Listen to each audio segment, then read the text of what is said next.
ವೀಕ್ಷಕರೇ ವೀಕ್ಷಕರೇ ಇವತ್ತು ಒಂದು ನಾವು ಇನ್ನೊಬ್ಬರಿಂದ ಕೇಳಿದ್ದು ಹೇಳಿದ್ದು ಪುಸ್ತಕಗಳಲ್ಲಿ ಓದಿದ್ದು ಕೆಲವೊಂದು ವಿಚಾರಗಳನ್ನು ಹೇಳಲು ಇಷ್ಟಪಡುತ್ತೇನೆ. ಈ ಭೂಮಿಯಲ್ಲಿ ಇದು ಕರ್ಮಭೂಮಿ. ಈ ಕರ್ಮಭೂಮಿಯಲ್ಲಿ ಪ್ರತಿಯೊಂದು ನಾವು ಮಾಡ್ತಕ್ಕಂಥ ಕರ್ಮಗಳು ಲೆಕ್ಕಕ್ಕೆ ಬರ್ತವೆ. ತಾಯಿ ಗರ್ಭದಲ್ಲಿದ್ದಾಗ ಭಗವಂತ 9 ತಿಂಗಳು ನಮ್ಮನ್ನು ನೋಡ್ತಾನೆ.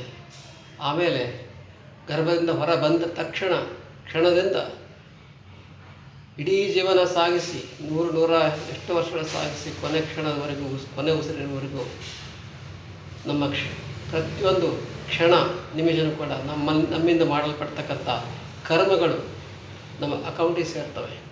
2 ಥರ ಕರ್ಮಗಳು: ಪಾಪಕರ್ಮಗಳು, ಪುಣ್ಯಕರ್ಮಗಳು. ಪಾಪಕರ್ಮಗಳು, ಕರ್ಮಗಳು ನಮ್ಮ ಬೆನ್ನ ಹಿಂದೆ ಬೀಳ್ತಾ ಇರ್ತವೆ ಹುಟ್ಟಿದ ಕ್ಷಣದಿಂದ ಸಾವಿನ ಕ್ಷಣವರೆಗೂ ಅಂತ. ಈ ಪಾಪ ಮತ್ತು ಪುಣ್ಯಗಳು ನಮ್ಮ ಭವಿಷ್ಯವನ್ನು ನಿರ್ಧರಿಸ್ತವೆ, ನಮ್ಮ ಬದುಕನ್ನು ನಿರ್ಧರಿಸ್ತವೆ. ಇದು ಕಲಿಯುಗ, ತ್ರೈತಾಯುಗ, ದ್ವಾಪರಯುಗ, ಕೃತಯುಗ, ದ್ವಾಪರಯುಗ, ತ್ರೇತಾಯುಗ. ಯಾವುದೇ ಯುಗದಲ್ಲಿ ದೇವಸ್ಥಾನಗಳ ದರ್ಶನ, ತೀರ್ಥಕ್ಷೇತ್ರಗಳ ದರ್ಶನ, ತೀರ್ಥ ನದಿಗಳಲ್ಲಿ ಮುಳುಗಿ ಹೇಳೋದು, ಮಂತ್ರ ಜಪ ತಪ ಪೂಜೆ ಪುನಸ್ಕಾರ ಹೋಮ ಹವನಗಳನ್ನು ಮಾಡೋದ್ರಿಂದ ಪಾಪಗಳನ್ನು ಕಳ್ಕೋಬಹುದಾಗಿತ್ತು. ಆದರೆ ಈ ಕಲಿಯುಗದಲ್ಲಿ ಮಾಡಿದ ಪಾಪಗಳನ್ನು ಕಳ್ಕೋಬೇಕು ಅಂದರೆ ಒಂದೇ ಒಂದು ವಿಷಯ ಇದೆ, ಸರಳ ವಿಷಯ. 24 ಗಂಟೆಗಳು ಇಷ್ಟ ದೇವರ ಸ್ಮರಣೆ, ಕುಲದೇವರ ಸ್ಮರಣೆ. ಮಲ್ಕೊಂಡಾಗ, ಎದ್ದಾಗ, ನಿಂತಾಗ, ಕೂತಾಗ, ಕೆಲಸ ಮಾಡುವಾಗ, ಎಲ್ಲೇ ಇರಲಿ, ಯಾವುದೇ ಸ್ಥಳದಲ್ಲಿ, ಯಾವುದೇ ಕಾರ್ಯದಲ್ಲಿ, ಅಂತರಂಗದಲ್ಲಿ, ಮನಸ್ಸಿನಲ್ಲಿ ಭಗವಂತನ ಸ್ಮರಣೆ, ಇಷ್ಟ ದೇವರ ಸ್ಮರಣೆ, ಕುಲದೇವರ ಸ್ಮರಣೆ ಮಾಡ್ತಾ ಇರಬೇಕು. ಅದೊಂದು ಸರಳವಾದ ಮಾರ್ಗ. ಜಪ ಮಾಡ್ತಾ ಇರಬೇಕು.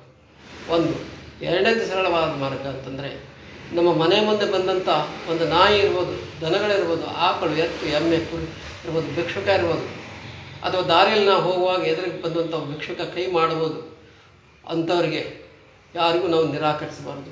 ಮನೆ ಮುಂದೆ ಬಂದಂಥ ಪಶು ಪ್ರಾಣಿ ಪಕ್ಷಿಗಳಿಗೆ ನಾವು ಅನ್ನ ಕೊಡಬೇಕು. ಹಸ್ತು ಬಂದವರಿಗೆ ಒಂದು ಪ್ರಾಣಿ ಇರಲಿ, ಪಶು ಇರಲಿ, ಪಕ್ಷಿ ಇರಲಿ, ದನ ಇರಲಿ, ಮನುಷ್ಯನಾಗಿರಲಿ, ಅವನಿಗೆ ಕೊಡಬೇಕು. ಮನೆ ಮುಂದೆ ಬಂದಂಥ ಮನುಷ್ಯ, ದಾರಿಯಲ್ಲಿ ಹೋಗೋತ್ನಾಗ ಎದುರಿಗೆ ಬಂದಂಥ ಮನುಷ್ಯ, ಅವನ ಕರ್ಮ, ಅವನ ಸ್ವಭಾವ ಏನೇ ಇರಲಿ, ಅವನು ಎಂಥವನೇ ಇರಲಿ, ಅದು ಅವನ ಕರ್ಮ ಅವನ ಜೊತೆಗೆ ಇರ್ತದೆ. ಆದರೆ ನಾವು ಅವನು ನಿರಾಕರಿಸಬಾರ್ದು. ಅವನ ಹಸಿವನ್ನು ತುಂಬಿಸ್ಬೇಕು. ಎಷ್ಟು ಸಾಧ್ಯ ಅಷ್ಟು ನಮ್ಮ ಯೋಗ್ಯತಾನುಸಾರದ ಪಟ್ಟು ಕಳಿಸ್ಬೇಕು. ಈ ಜಗತ್ತು ಬದುಕು ಸಾಗಿಸ್ತಾ ಇರೋದು ಪ್ರಾಣಿ ಪಶು ಪಕ್ಷಿಗಳಿಗೆ 3 ಬೇಸಿಕ್ಕಿಂದ: ಒಂದು ಹಸಿವು, ಒಂದು ತೊಡೋಕ್ಕೆ ಬಟ್ಟೆ, 3 ನೆರಳು. ಈ 3ಗಳಲ್ಲಿ ಯಾವುದು ನಿಮಗೆ ಯೋಗ್ಯತೆ ಆಗುತ್ತೋ ಅದನ್ನು ದಾನ ಮಾಡಬೇಕು.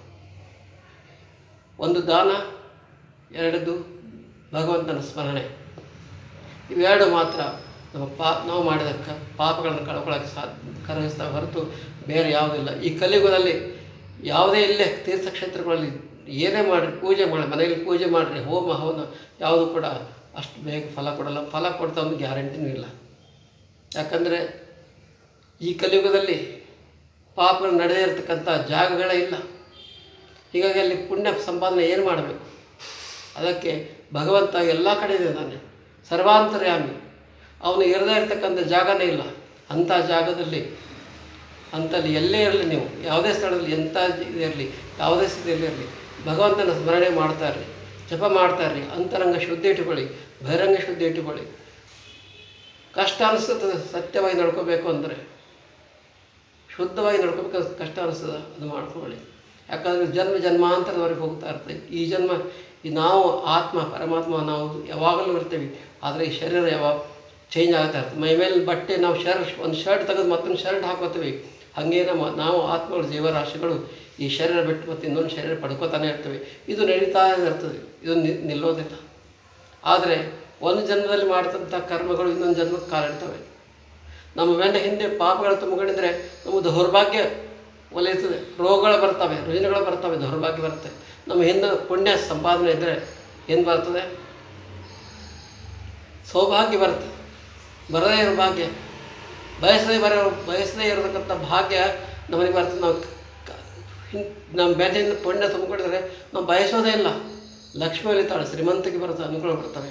ಹಾಗೆ ದೌರ್ಭಾಗ್ಯನೂ ಕೂಡ ಅಷ್ಟೇ. ನಮ್ಮ ಬೆನ್ನಿಂದ ಪಾಪಗಳು ತುಂಬಿಕೊಂಡಿದ್ರೆ ನಾವು ಬಯಸ ಇದ್ರೂ ರೋಗಗಳು ಬರ್ತವೆ, ಬಯಸ ಇದ್ರೂ ಬಡತನ ಬರುತ್ತೆ, ಬಯಸ ಇದ್ರೂ ಬೀದಿಗೆ ಬರ್ತವೆ.